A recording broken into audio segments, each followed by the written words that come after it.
And so without further ado, I would like to introduce our keynote speaker, Jonathan Reichenthal. Dr. Jonathan Reichenthal is an award-winning technology and business leader whose career spans the public and private sectors. He's been a senior software engineering manager, director of technology innovation, and has served as CIO of both O'Reilly Media and the city of Palo Alto in California. He's created online education on LinkedIn Learning and has recently published the book Smart Cities for Dummies. It's a pleasure to have you join us, Jonathan. I'll hand it over to you. Thank you so much, Payal. That was a great intro, and it was wonderful actually to hear the history there of Plug and Play. I knew a little bit, but it was lovely to hear a little bit more. Thank you very much for that. As I sort of do my intro comments, I'm going to multitask here and bring up my presentation as well. I am really just so thrilled to be part of this event today. I have very much enjoyed my relationship with Plug and Play over the years, and I'm really enjoying continuing it and being able to contribute to this very important space that you guys are putting so much time and investment into, the whole future of cities space.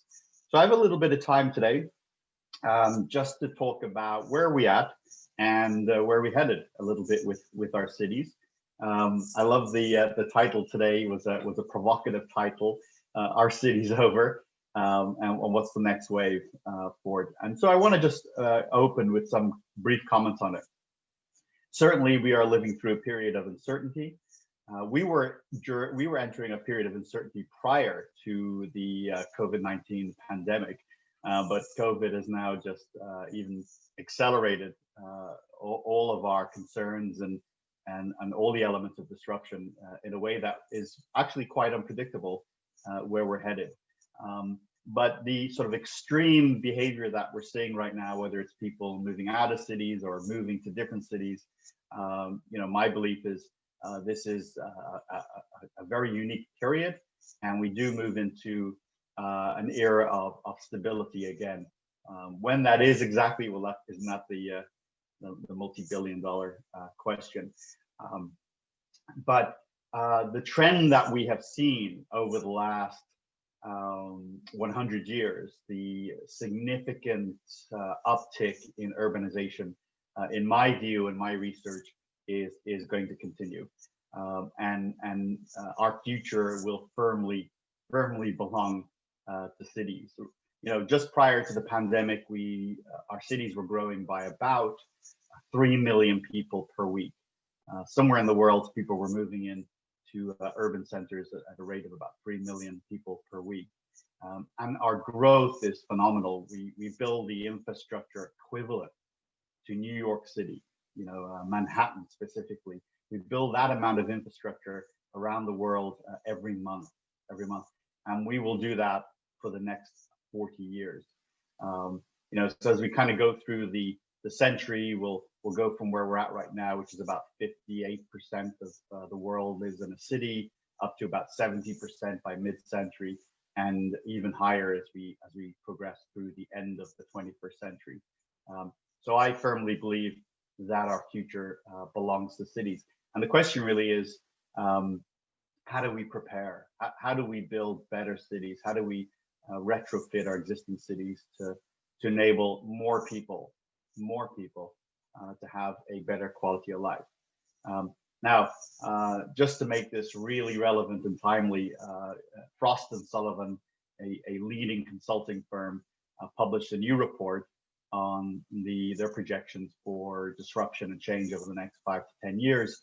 And I was particularly struck by this data point around smart cities, that they will be creating business opportunities to the value of $2.5 trillion within the next by 2025. And I say that today because this is an audience that is very interested in building things. This is an audience that is inventing things every day. And I want to encourage you to step up and meet the challenge of the 21st century and help us build better cities, because the marketplace is there. And it may just in fact be one of the the best markets of all for innovators, entrepreneurs, and the tech sector as well. So let's take a quick survey of the where we're at with our cities in the world. This is a particularly relevant picture for me, and I think so many of you. You know, certainly when I was in an office or when I was traveling, when I would, you know, hit the highway in a cab, or you know, a bus would pick me up from the airport in some city in the world, you know, invariably hit some pretty bad traffic. And so this is not some sort of, although this picture is from Florida, from the United States, it certainly is not unique to the United States. I see this traffic almost in every country and city in the world. It's worth noting that having traveled to a lot of places in almost every corner of the world, I did visit one country where there wasn't a lot of bad traffic, and that was Norway.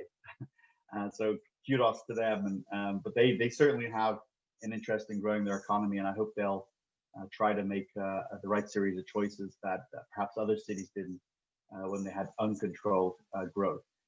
The reason why I raised this picture first is, you know, there are a lot of issues affecting our cities, a lot.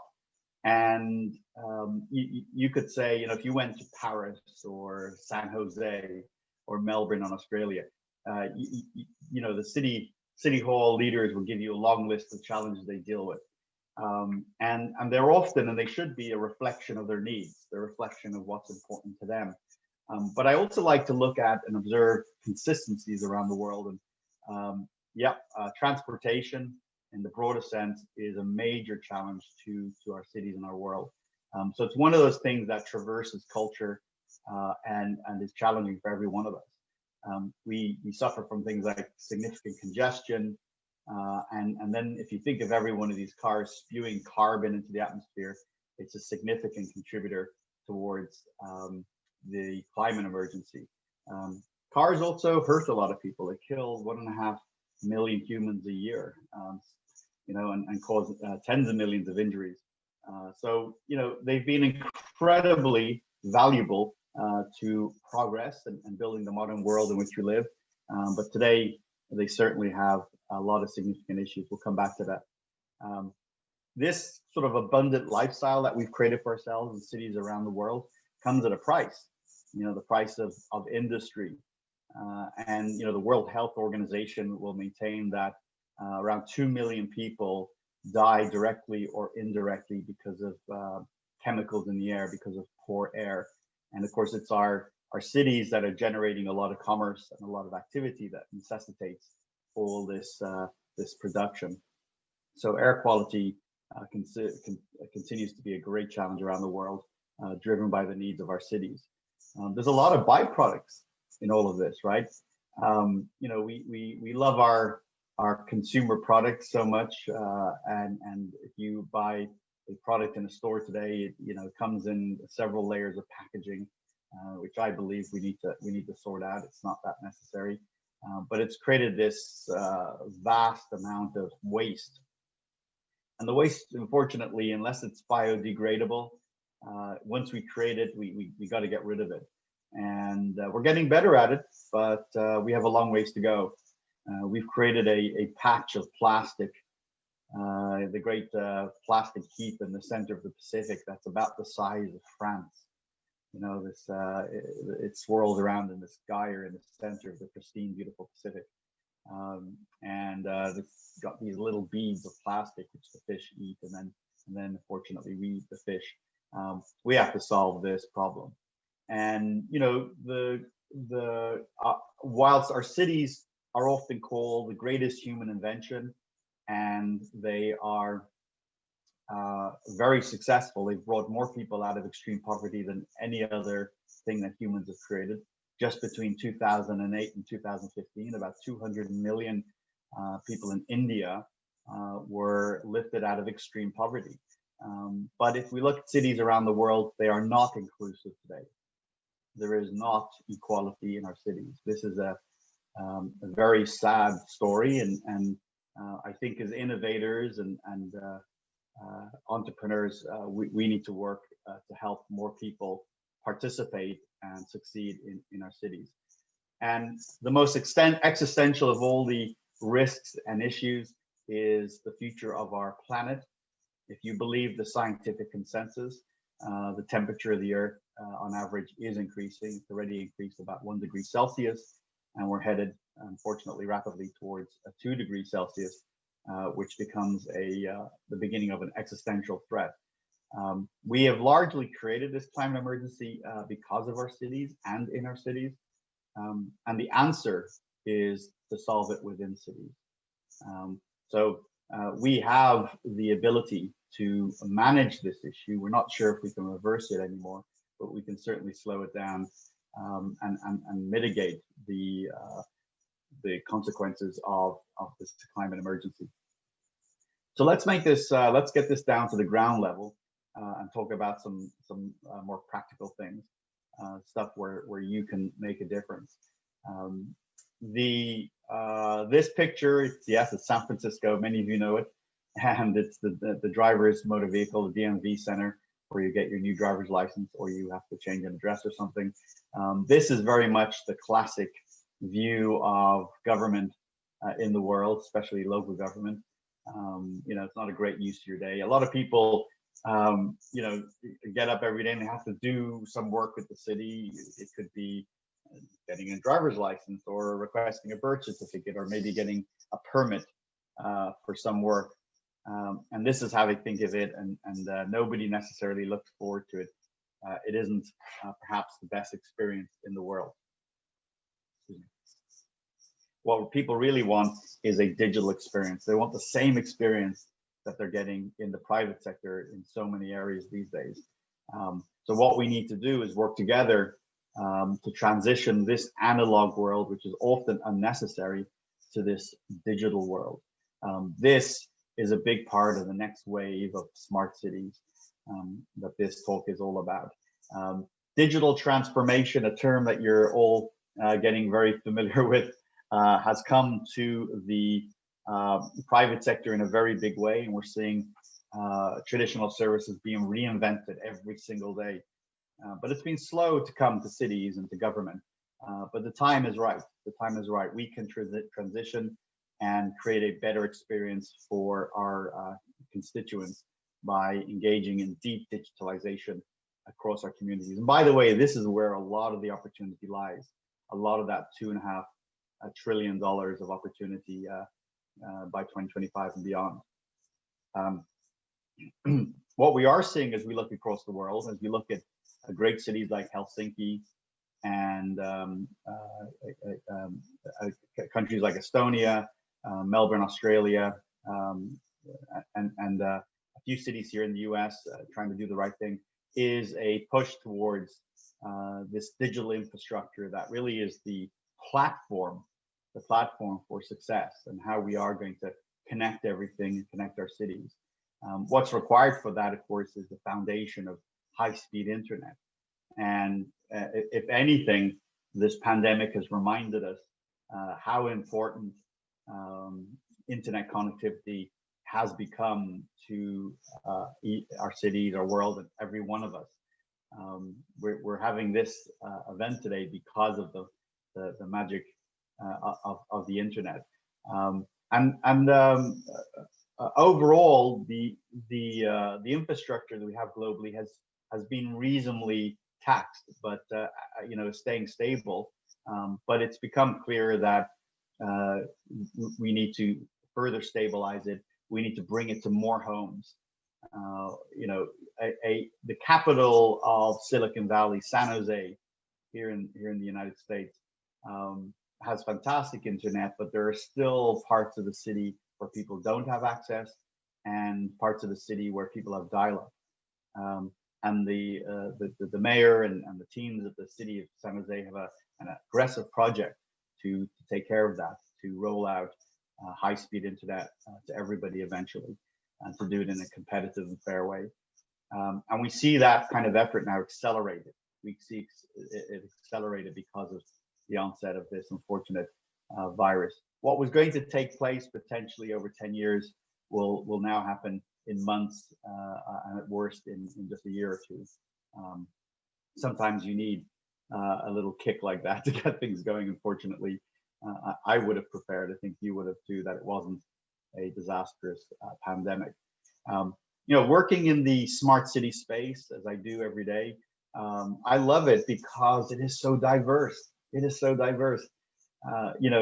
If you are interested in just say, for example, health or education, well, those are elements of our cities. Some cities provide those services, and all will cooperate, of course, in delivering better healthcare and better education. But you can see there's tremendous gaps still in things like waste management and public safety and energy and more. This is by no means a complete list, but it is some of the areas of significant challenges right now.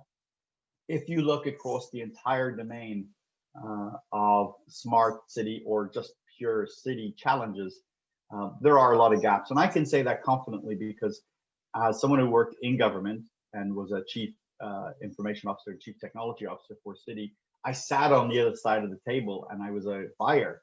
And very often when we needed solutions, there just weren't the solutions we needed, or the marketplace was not well served. So I know as a buyer that there is significant opportunity to step up to. Now I've been sort of painting a fairly grim picture this morning, but I do want to also say that there's a lot to be optimistic about. Humans throughout our history, we have stepped up to challenges. Sometimes it took us time, but often we eventually did get to them, and we have created a remarkable, urban world, and the fact that mega cities, those over 10 million people today, start this morning and function reasonably well throughout the day, is probably a miracle, certainly of the 20th and now the 21st century. We need to give our cities back to people, and this phenomenon is already starting. A wonderful experiment in Times Square in New York City just a few years ago was so successful, as you can see on the right-hand side of this picture, in bringing people together, creating community, placemaking. Placemaking is what we call this. That the city decided to keep that in place permanently. Those of us who are familiar with the great city of Los Angeles and visited, any time before the mid-90s or 2000s, will remember the great smog that would sit over downtown LA, and it just seemed so bad that such a beautiful part of the world could be so smoggy and the air could be so polluted. But yes, we introduced new tech, new innovation, and we've cleared the air. We introduced the catalytic converter to cars. We moved to unleaded fuel, and hopefully now quickly we'll move to electric. And you can see we can solve some of these great big, what appear to be intractable issues. Now, we can't lose sight of the fact that as our cities grow and as more technology is introduced, we need power to fuel all this. And as humans, our appetite for energy doesn't seem to have any upper limit. But there is a good news story as we think about the introduction of new power over the next 10 years. On the left-hand side, you can see that we will drop and we will stabilize the amount of new carbon energy we introduced. We call this, we measure this in gigawatts of energy, whereas on the right-hand side, you can see non-carbon, the clean energies, expanding rapidly. And while these were forecasts, we're actually doing a little better than we anticipated. And by 2030, we should be introducing 279 new gigawatts of energy to the world that is clean energy. Our cities may certainly look different as we consume different sources of power. Perhaps in the not too distant future, none of us will have an electricity bill. That would be a nice day to look forward to. We might even be able to generate income by being able to sell the surplus energy from our homes back to industry and the city. Our cities are becoming the ultimate platform for the Internet of Things. Here's some work that myself and my team did in Palo Alto, putting up sensors that were connected to the internet that could do things like identify open parking spaces, It could check volume of traffic. It could detect air quality. And we should see a lot more of this as cities become much more data driven in the future. No doubt the new wave of cities will start to look different. They'll start to look different as we incorporate both the physical and the digital into our city landscape. Here you can see the example of Link New York City, which used both the power and the telecommunications connections of the old phone booths, about 22,000 that used to exist in New York, to be able to bring completely new capability. And yes, robots are coming. The robots are coming to our communities. Here you can see one type of security robot that is looking after a parking lot. And they will augment our human capabilities to a great degree. The other great phenomena will be how we transition to different forms of transportation, a topic that I introduced at the very beginning of my talk today.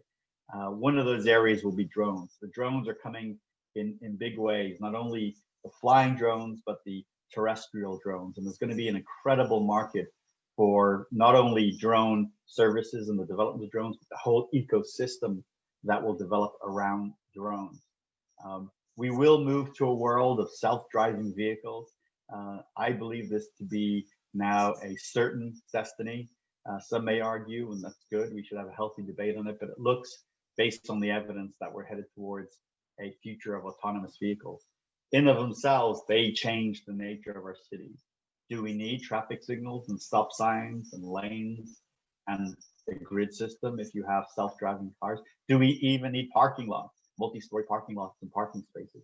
Lots of new questions will arise as we transition to a future of self-driving vehicles and maybe even autonomous flying cars. A lot of work being done on this. I don't think this is going to be for everybody. The economics just don't make sense, certainly in the medium term. But we will see the emergence of drones that carry passengers, and they will be autonomous. So I just wanted to sort of wrap up my short talk this morning by saying, reiterating that the challenges of our cities are huge. And sometimes they seem intractable, and you look at them and you think, how on earth are we going to solve these things? Well, I think we can look to brilliant people like you, brilliant organizations that you're thinking about, that you're part of, that you want to create.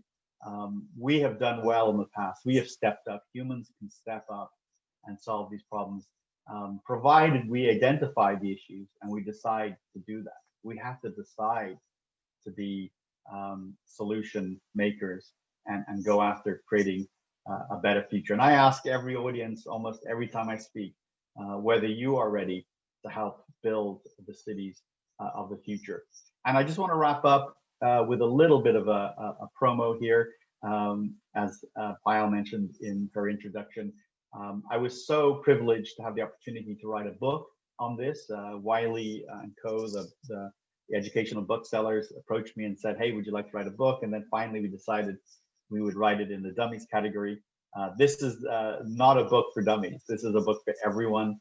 And no matter who you are, if you are interested in this space, and particularly if you are an innovator or entrepreneur or a vendor who wants to sell into the city space, this is particularly a good book, I think, for you guys. It can be purchased all over the world, and I put all the links into smartcitybook.com. I would be so grateful and humbled if you found the book useful and helped towards contribute to your city efforts. With that, I'm going to hand you back to Payal and Jennifer. I wish I had a few more hours with you, but I don't. Good luck. Enjoy the rest of the day, and perhaps we'll entertain a few questions. Thank you. Thank you, Jonathan. It's actually an absolute pleasure to see you today and always. Thank you for your presentation. I'd like to invite the audience to ask questions now.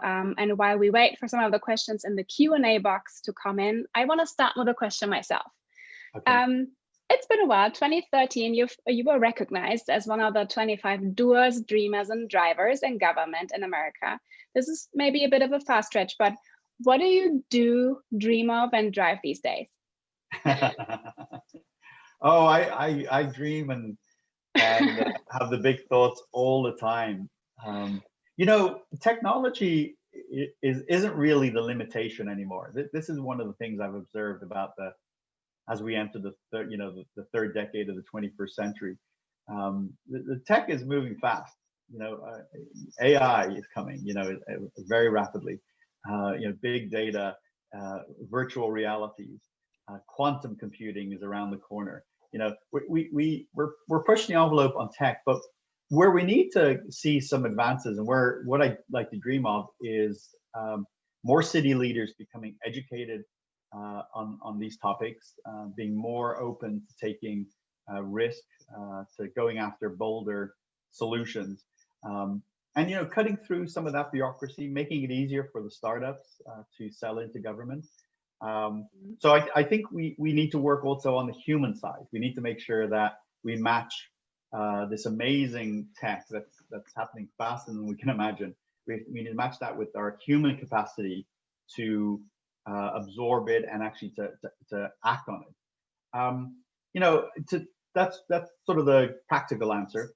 The more sort of dreamy answer, I suppose, is I am a little concerned, and that's maybe an understatement, about climate change. So I do think that we have it within our grasp to get on top of this problem and really start to manage it well. The solution will be both behavioral, it'll be also technological, and there'll be other aspects to it. So I really do want to see cities, and I'm excited about the possibilities of cities beginning to embrace the big decisions we need to make to manage this climate emergency. Yeah, true. It's a very important topic. Thanks.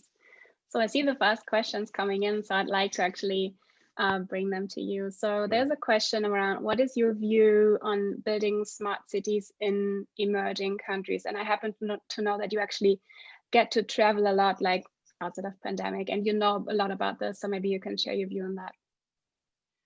Yeah, one thing is clear about the smart city movement and this wave of smart cities. It is everywhere in the world. It is not, restricted to the United States or Europe or the Middle East. It is a global phenomenon. It really is a global movement. In a lot of the developed world, we're retrofitting our cities. If you look at somewhere like San Francisco or New York City, these are mature, developed cities, and they are very engaged in smart city activities. But they have to do it. They have to do the work largely in an existing infrastructure. And when you want to tear up the road to put in more fiber, or you want to strap sensors to lampposts and things, it's more difficult because you are dealing with existing infrastructure that perhaps needs to be upgraded. There's a significantly higher degree of engagement with your community to make sure you get the permissions and the permits and the dialogue to make that happen. What you're seeing a lot in some of the developed world or developing world is Greenfield cities. These are cities that are just started from nothing. So we had the chance to invent them from scratch. And by the way, there's a mixed bag on the success there. We saw the creation of Songdo in South Korea, Masdar in the United Arab Emirates, and quite a few others. And we're seeing the emergence of an amazing new city in Saudi Arabia, the Saudi kingdom, called Neom, N-E-O-M. So we're still learning how to do this in the 21st century. You have cities, these brand new greenfield cities that are incredible successes, and then you have others which are still challenged. There are many large new urban centers in China, which are impressive to look at, but some of them are still empty, or they lack the kind of culture and livable environment that we all really desire.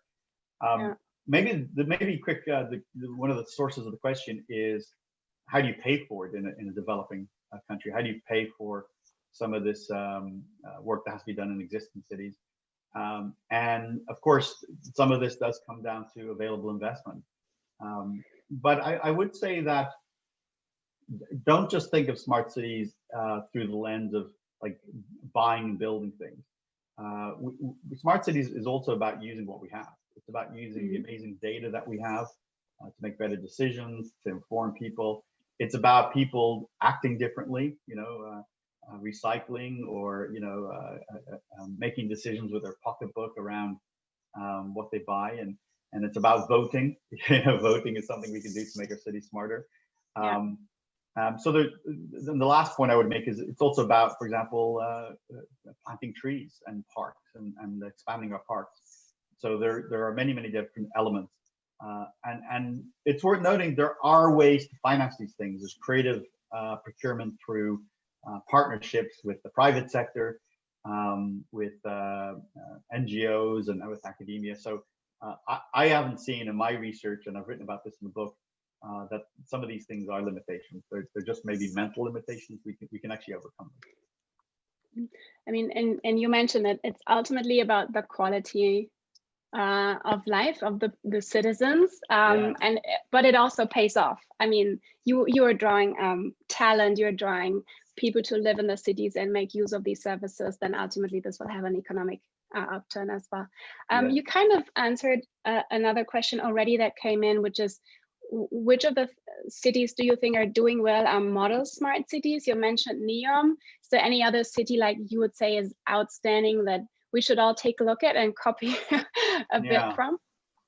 Thank you for the question, whoever asked it, or maybe you asked it. One of the questions I always get is, what is the smartest city in the world? That's the top question I get. It's a little unfair. It goes back to that earlier point I made. What cities do and how they respond to their issues are very unique to them. So, you really have to look at city by city and sort of determine how are they succeeding, how are they moving the needle, how are they hitting their objectives. I think that's a big part of it. Cities that generally are approaching this well and have seen results, I would name a few. Europe has been quite good in this. Helsinki. I think Helsinki would be certainly up there in Finland. Barcelona has got a lot of credit. Part of that was a deep integration with the tech community. They worked highly with a number of leading tech companies. Dubai is an obvious one, a place where I've spent a lot of time. Singapore is a place that is, they're small enough. It's a city state. They have to make it work. Good motivation there. They certainly would be cities that are sort of the top of the league. Melbourne, Australia, gets always a lot of credit for their services and how they manage transportation and waste management. But again, one of the things I observe is in that list, they're all big cities, and big cities are one category of the planet. We have an awful lot of smaller cities, that certainly don't get credit. I just wrote about Aurora, Illinois. Second largest city in that state after Chicago, and they're considered small to medium sized city, and they're doing phenomenal. Didn't they launch the innovation district recently? Was that about that? Yeah, they made the entire city an innovation district. That's good. And so they don't necessarily leap up on the radar, but we need to give those smaller communities a lot of credit. Yeah. Oh my God, I could continue this conversation forever. Unfortunately, out of time. But thank you so much for being here with us today. I really appreciate you sharing your insights with us. And for those who'd like to know more about smart cities trends and the way forward, I can highly recommend the book. I got it too, so you should all get it. It's really a good read. And I think it was even ranked #1 on Amazon before it was even launched, right? That's yeah, right. So good content in the book. I don't know if you have time to stay on to maybe look at the chat for a few more questions. We actually got a lot of questions there as well, so maybe they would be great. But so thank you. And I am leading into the next exciting part of the event. Thanks, Jonathan. Thanks so much, Jennifer. Thanks to Plug and Play. You guys are awesome. Thank you.